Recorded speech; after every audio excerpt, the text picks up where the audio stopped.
இப்போ நான் தோசை ஊத்த போறேன். ஃபர்ஸ்ட் ஒரு கரண்டி எடுத்து இங்க ஊத்திக்கணும். நெக்ஸ்ட் இன்னொரு கரண்டி எடுத்து இங்க ஊத்திக்கணும். நல்லா இப்படி டவுன் பண்ணிக்கணும்.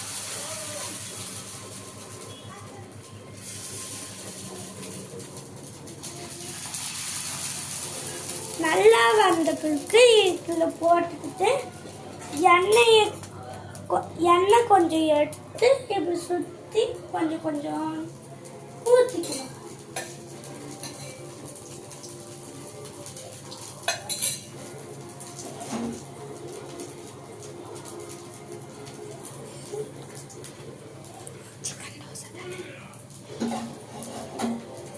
இப்போ சிக்கன் குழம்பு எடுத்து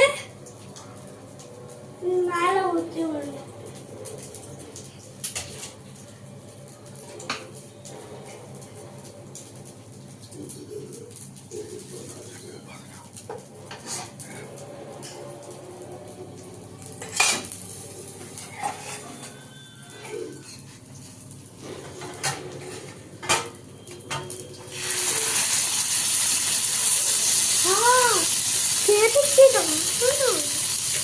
கொஞ்சம் கொட்டப்பி விட்டீங்க.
இதை இப்படி உள்ளோட்டி திருப்பி பார்க்கணும் வெந்திருக்கா இல்லையான்னு.